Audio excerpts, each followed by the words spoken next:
Monday morning, I got up about 5 o'clock in the morning, which is about the time my internal clock kind of goes off and says, hey, get up. But I walked out to the living room, starting to get ready to go to the gym. Decided I'd do a little bit of reading. Decided that after I read, I opened up my Twitter app on my phone. And the very first thing on the Twitter feed said, praying for the victims of the Las Vegas shooting. And then the next one, and the next one, and the next one, and the next one all said the exact same thing. And eventually it got to one, probably 8 or 10 down, that used the word massacre. And that kind of caught my attention. Because reality is we've not been using the word massacre for all of these shootings. And so I opened up another app on my phone, and the headline read, 50 dead, over 200 injured. Of course, we know that number is now much larger than that. That number has grown incredibly in the following hours. And I can tell you, for the rest of the morning, I was just kind of numb. Anybody with me that you're just kind of numb as you were just kind of processing and thinking about what was happening? And I began to ask the question, why? Anybody done that this week? That why in the world does something like this happen? How in the world something like this happen? And you know, I don't know that we are ever going to know why. But the Bible is pretty clear. The Bible is pretty clear that we live in a broken world. In fact, I would go as far as to say that if you look at the beauty of our creation, even that in its current form is in its broken state. Still broken. And the reason why our world is broken is ultimately it's full of broken people. A guy that unloaded however many hundred rounds to a crowd of 22,000 people is broken. Let me ask this. I'm sure you have an opinion. How many of you have an opinion about the players protesting the national anthem during the NFL games? We've got opinions. Can I say that, and I'm just going to say the whole gamut of everything that is happening around it is really an expression of brokenness. How many of y'all have an opinion about our current political arena? I think what we see playing out, if we were looking at it from a very simple standpoint, we just have to say it's broken. Because it involves a bunch of broken people.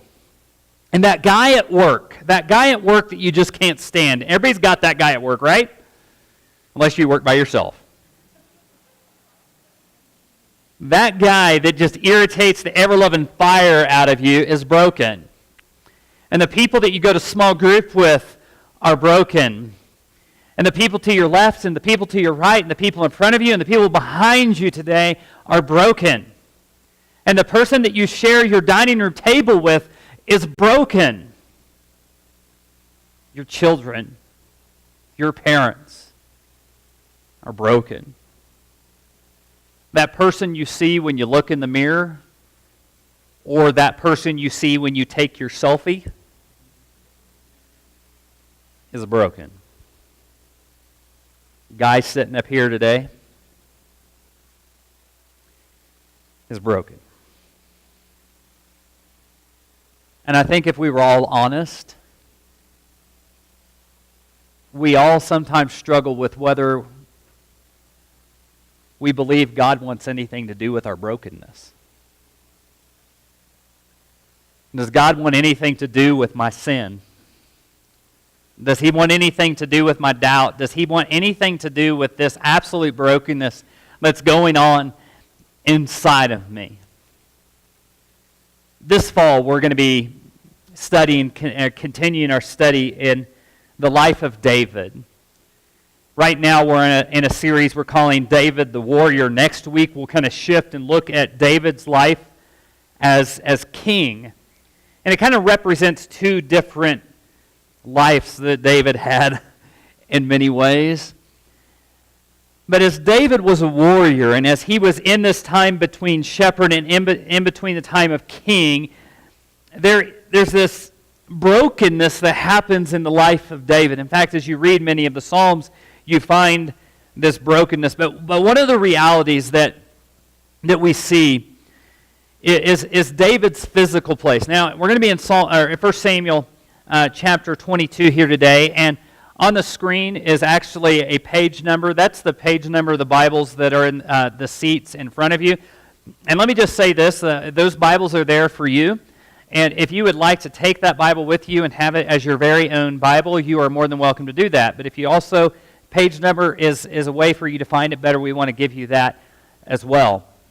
And we find it in chapter 22, verse 1, this right here. It says, David departed from there and escaped to the cave of Adullam. And when his brothers and his father's house heard it, they went down there.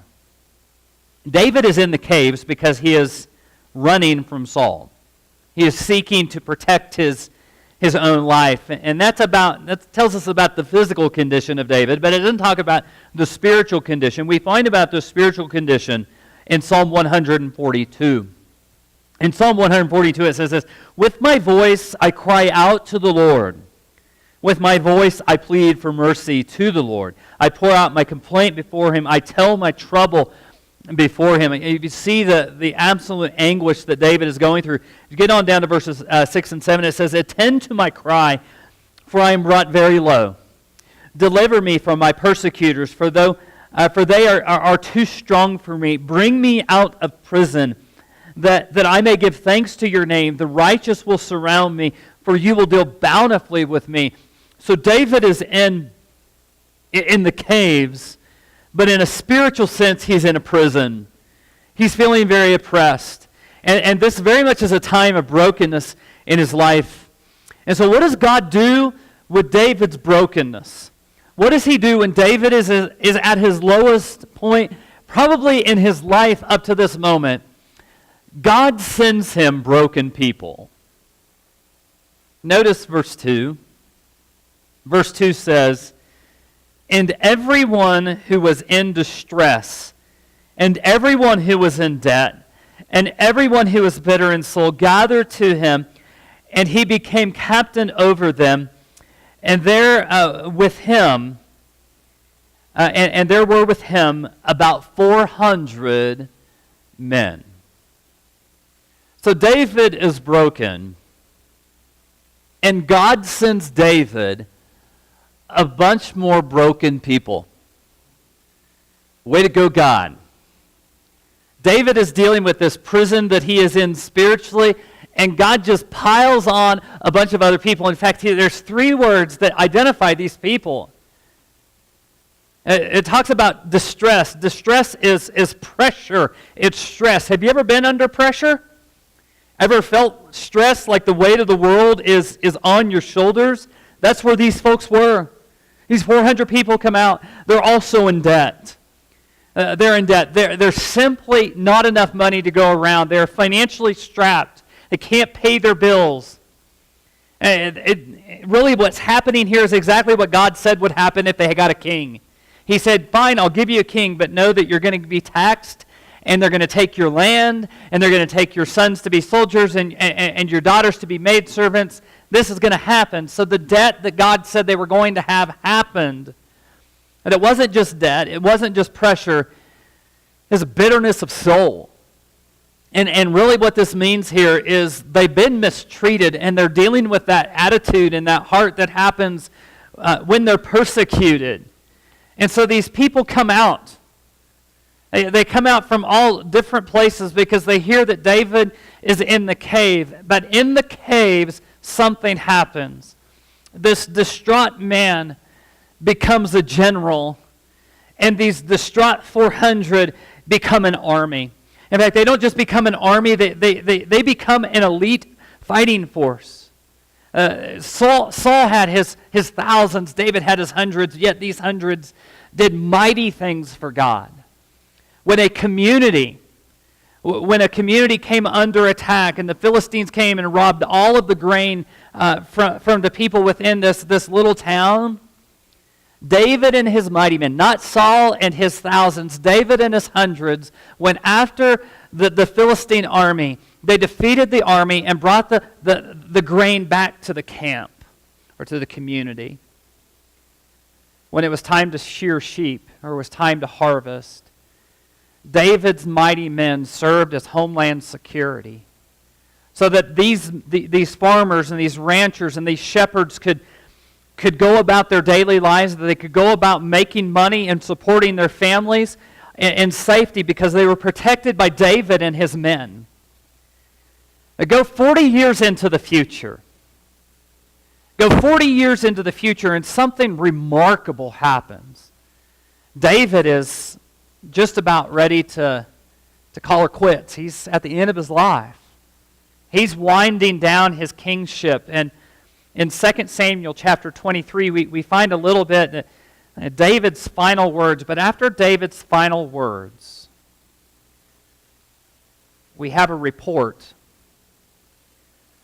And if you have a little kind of title heading in your Bibles, it says David's mighty men. And it chronicles 37 of these mighty men. In fact, there are 3. They were like David's inner circle. There was Josheb-Basshebeth. And in verse 8 it says, and he wielded his spear against 800 whom he killed at one time. You kill 800 people in one time by yourself, you're officially a stud. That's just all there is to it, okay? And then it was also Eliezer, and what it says about him in verse 10, he rose and struck down the Philistines until his hand was weary, and his hand clung to the sword. And it's almost as though his hand was on the sword so much it just cramped in that position. He fought.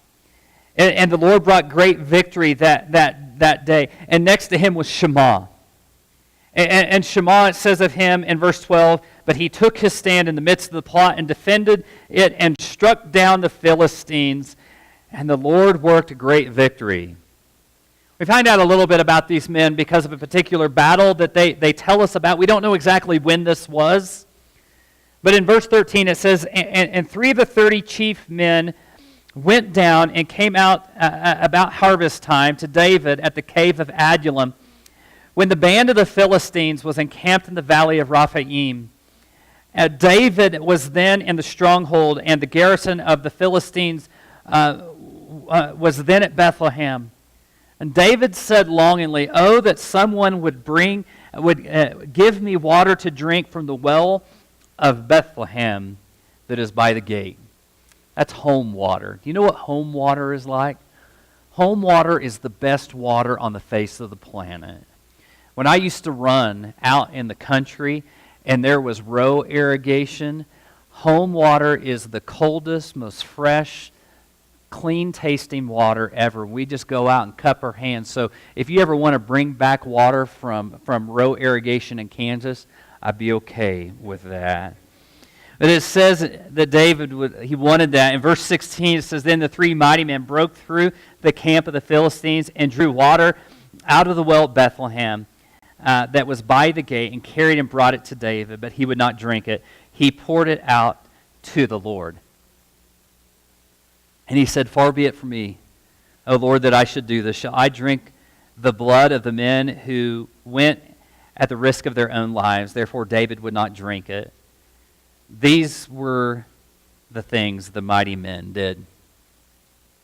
They were so loyal to David that they would risk their lives. But it wasn't just three. We read about a couple of more. Abishai, the brother of Joab, in verse 18, it says, the chief of 30, and he wielded his spear against 300 men and killed and won a name beside the three. By the way, if you kill 300 at the same time, officially a stud. He was the most renowned of the 30 and became a commander, but did not attain the three. And then we get to verse 20. Benaiah, the son of Jehoiada, was a valiant man. Notice what it says about him. A doer of good deeds. Now, this is just 5 of the guys. There's 37 that are mentioned here. And they're called the mighty men of David. And most theologians believe that these 37 men were of the original 400 that came to David in their absolute brokenness. But it was not that they were known for their brokenness, they were known for their valor. They were known for being doers of good deeds. They were known for their loyalty of David. They were known for being mighty. And folks, they became great warriors. They became the cabinet members of the king.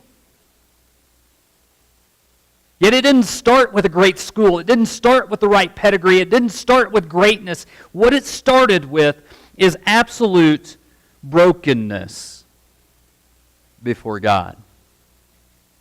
They came to David and they were under distress. And when you read distress, read broken. And they came to David and they were bankrupt and they were financially strapped. And when you read that, read broken. And they came to David, and they had been mistreated, and their attitude was that of someone who was constantly under that pressure and persecution. And when you read that, say broken. But I want you to see what happens. I want you to see the beautiful thing that happens that God does with brokenness. God uses brokenness to redirect lives. I mean, they came out to the cave and they were broken and they were going through all this stuff, and it wasn't like God just said, you know what, thanks for coming, I'm just going to leave you right there. God took their brokenness and made them into something great. Let me ask you this. How many times do you look at what is happening in your life, your own brokenness, your distress, your pressure, your stress, your financial hardships, the way people treat you? How many times do you look at stuff like that and go, this is God redirecting my life? You can say never. Because if we're honest, we look at brokenness as the end of the road.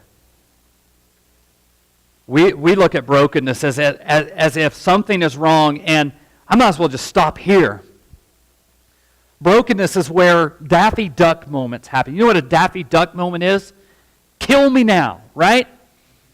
And in our brokenness, we just don't want to go on anymore. But God is not going to leave us in our brokenness.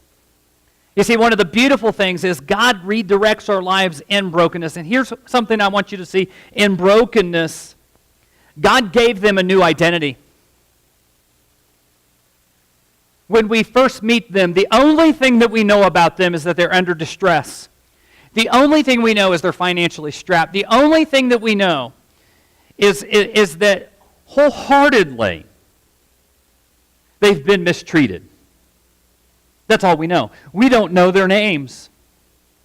But all of a sudden, when they meet God in their brokenness, God changes things. And He gives them a new identity. No longer is it these 400, now it's Shema. Now it's Eliezer. Now it is the mighty men. God did not leave them in their brokenness. And so let's just be honest.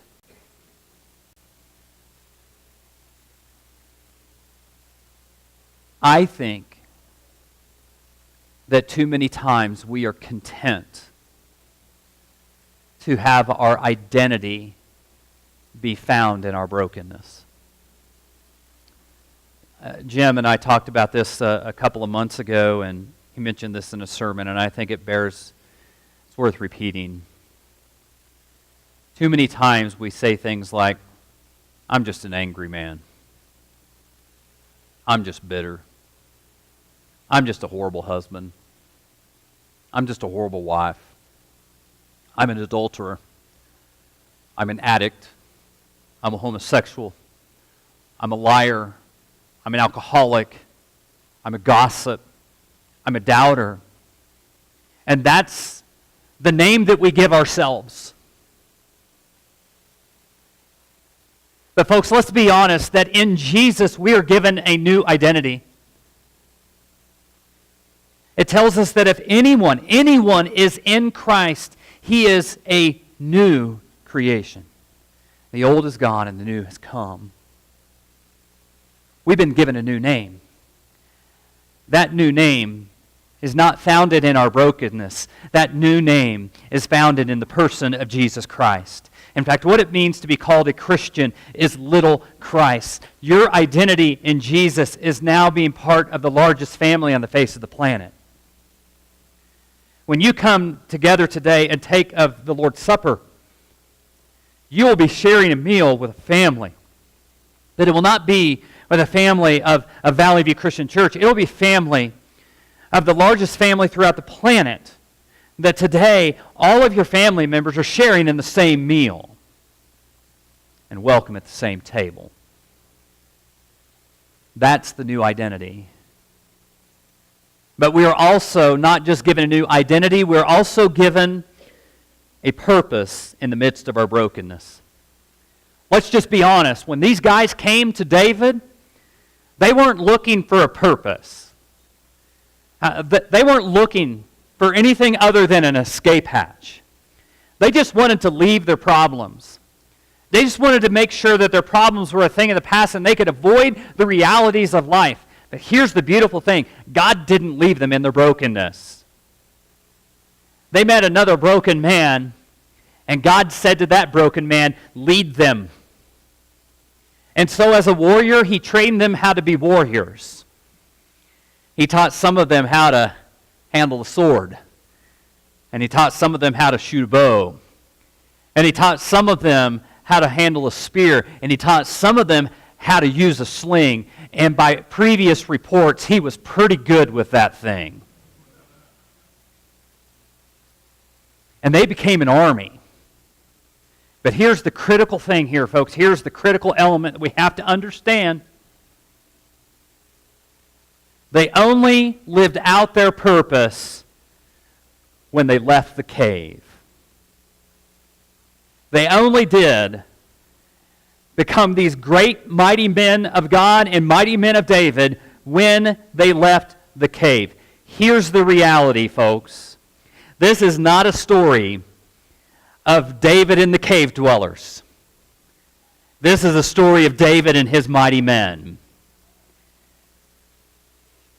And the reality, though, is we love our caves. Do we not? Men, you may not have one, but you want one. You know what I'm talking about? The man cave, right? How many of you have fences around your property? A few of us. How many of you have a sign in your yard on that fence that says, beware of dog? And you've got your Rottweiler named Bubba, right? You know what a Rottweiler is? It's a Doberman that lifts weights. Okay? And so you have all of this security to make sure that your cave, that your space is what? Safe. So that I can be in my cave and nobody will bother me. And let's be honest, as Christians, we love our cave. You know what our cave is called? The worship center. We love this cave. And we love to come here and sing songs. And we love to come here and just hear these guys wax semi-eloquently about God's Word. And we love to feel good and to be around people that we like and we know. God did not create the cave for us to stay in the cave. He created the cave so that we could come and be refreshed and grow and then leave. Go do something with it. I never forget, I heard Tony Evans speak one time. And Tony Evans got the best job in the world. He is the chaplain for the Dallas Cowboys.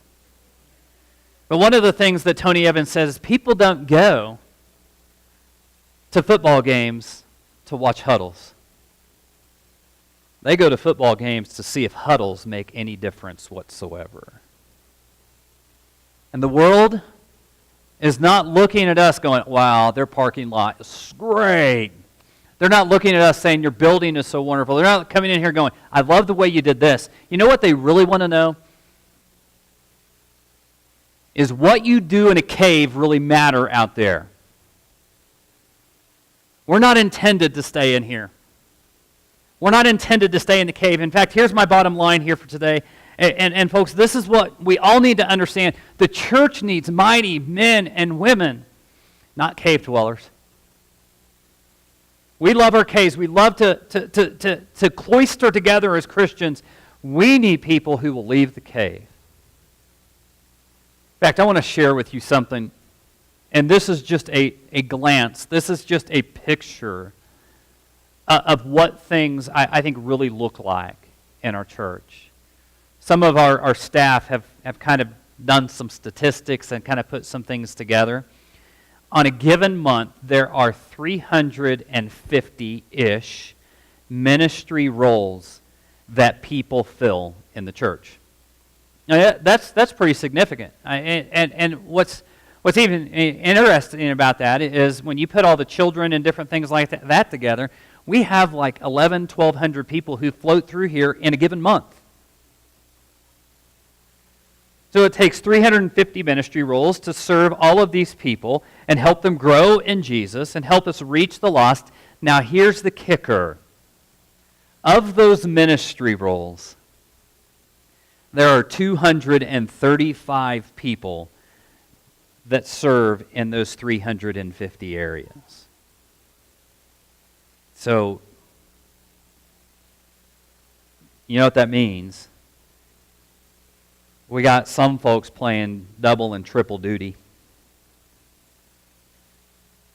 And we have some folks that are cave dwellers. What we really need in the body of Christ, not cave dwellers, but mighty men and women of God. So today, you will fit into one of two categories as I kind of come to a close here this morning. You're going to fit into one of two areas of people. You are broken. And as a broken person, you have discovered Jesus.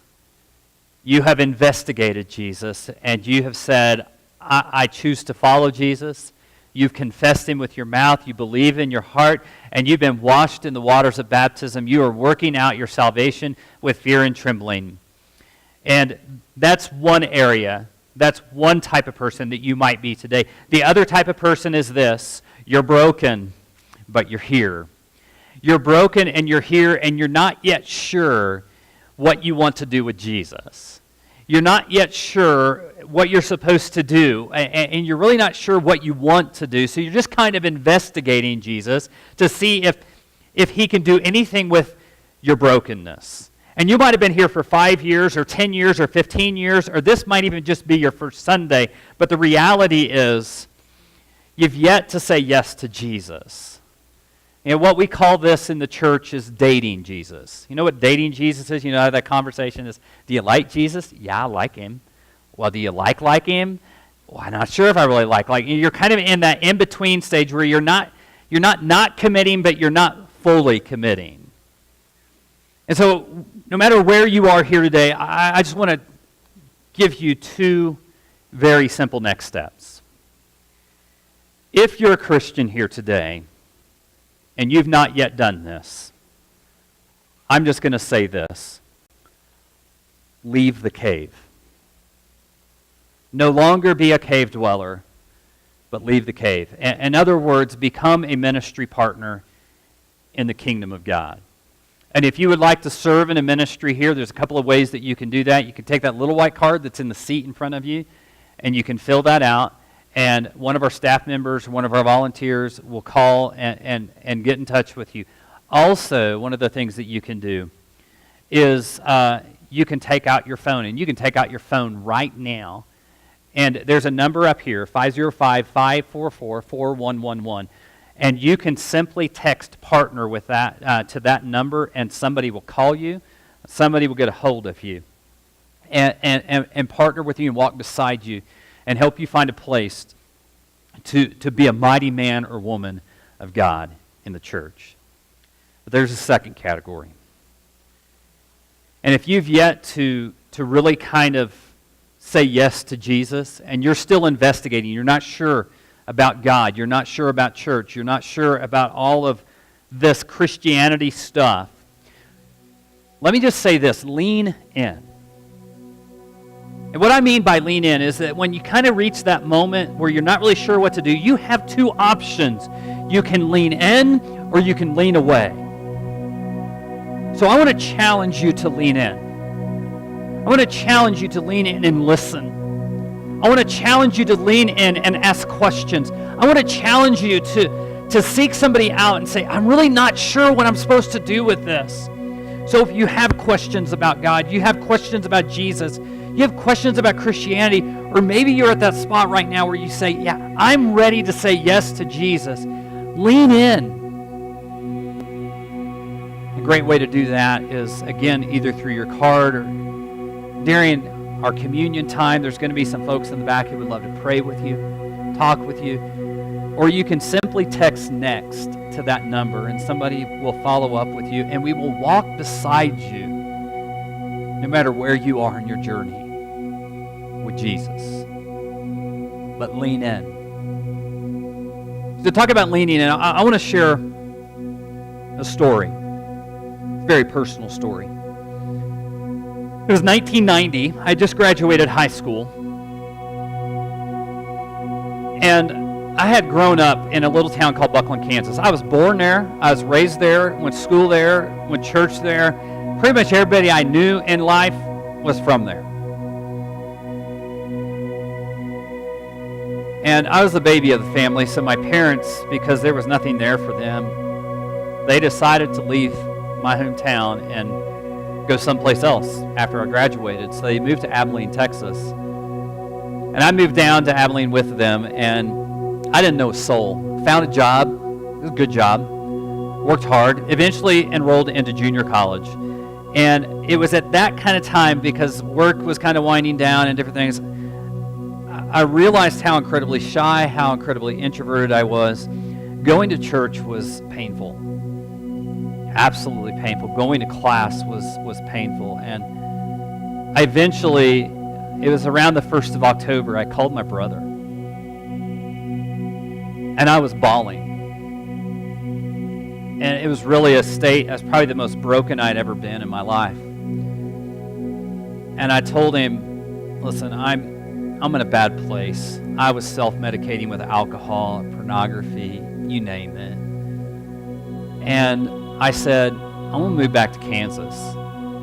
And I'd already been accepted to go to Kansas State, so I said, I'm going to go to K-State in January because I had friends there, and that's just where I wanted to be. And my brother said, let me tell you your future. He said, you're going to go to K-State and you're going to drink a lot. And you're not going to go to class. And you're going to party a lot. And you're going to flunk out. So my brother said, why don't you try to go to Dallas Christian? It was just a couple hours from Abilene. Why don't you try to go to Dallas Christian College? He's actually had attended there and so on like that. And I knew a few people. I think I knew 2 people there. And he said, just go over for a visit. And I said, fine, I'll go over for a visit, but I'm not going into the ministry. So I went there and I met some people, and I actually talked to Kyle's dad and some of the faculty, and they said, just come for a semester. No pressure. And I said, fine, but I'm not going into the ministry. And as I got there, I was in this angel factory, and I was not an angel. And as I get there, I see all these spiritual giants and different things like that. And I'm thinking, this is just not for me. But I went to chapel, and I went to class, and I went to devotions, and I started to be around other Christian people, and I found myself leaning in a little bit more. But it was finally at Honubby, Oklahoma. Anybody know where Honubby, Oklahoma is? I was at a church camp in Honubby, Oklahoma, and I gave a campfire devotion. And I walked back to the dorm that night. And I finally leaned in. I said, okay, God, here I am. I'm not going to tell you that God's going to call you into ministry. But I can tell you that when you lean into God, He's going to redirect your life. If you're broken, lean in. If you don't know what to do, lean in. Let God deal with your brokenness here today. I'm going to pray, and as I finish praying, please come forward. Lean in to God during our time of communion. Father, thank you.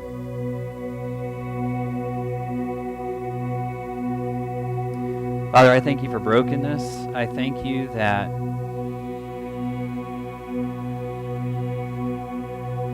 you sent your Son to deal with our brokenness.